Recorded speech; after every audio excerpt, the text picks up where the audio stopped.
First of all Aryan congratulations.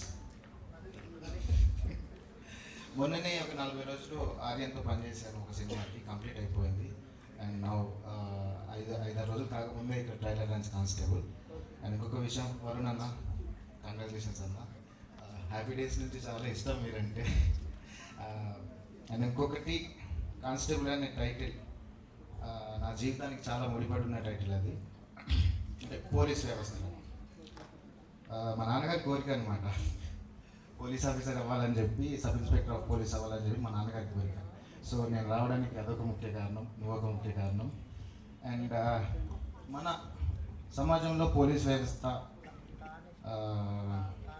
ఎంతవరకు reach అవుతుంది అంటే, సమాజంలో ఎలా ఉంది అనేది పక్కన పెడితే ఈ సినిమాలో ఏం చూపించావో తెలియదు బాబు.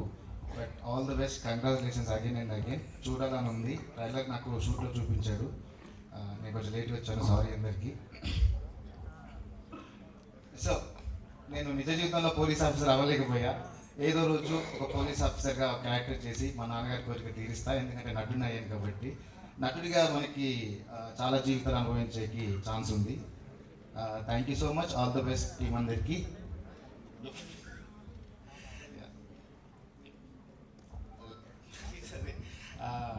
డైరెక్టర్ గారు అడుగుతున్నారు పుష్ప నుంచి ఒక డైలాగ్ అని చెప్పి. ఏం లేదు, నాకు పార్ట్ 1 నా వాయిస్ ఓవర్తో స్టార్ట్ అవుతుంది. అండ్ నాకు ఎక్కువ ఇష్టమైన విషయం ఏంటంటే, మా వాయిస్ ఓవర్ రాగానే బండి సార్ ఎంట్రీ వస్తుంది. ఇది కూలీడి కథ అనే తేలిక తీసిపోలేదు. నాలంటాడు, నీళ్ళంటాడు, యాన్నైనా ఉంటాడు, అలాంటాడు ఎర్రచందనం లాగా అరుదుగా ఉంటాడు. సో ఇది అయిన తర్వాత సార్ ఎంట్రీ వస్తుంది. నాకు గూస్ బంప్స్ వచ్చే సీక్వెన్స్ అప్పుడు పార్ట్ 1 చూస్తున్నప్పుడు. సో థ్యాంక్ యూ అందరికీ, టీం అందరికీ, ఆల్ ద బెస్ట్. ఈ ఈవెంట్ ఆర్గనైజ్ చేసిన డైసాట్ ఫిలిమ్స్ మీకు congratulations and all the best అండి. Thank you so much. This is Jagadish Pratap Bandari. Jagadish అన్న, నీ పేరు నా పేరు జగదీష్. ఆల్ ది బెస్ట్ అన్న. మీకు ఇంకా ఇలాంటి సినిమాలు చేసి కొత్త కొత్త వాళ్ళకి ఛాన్స్ ఇవ్వాలని మనస్ఫూర్తి కోరుకుంటున్నాను. Thank you so much. Thank you Jagadish.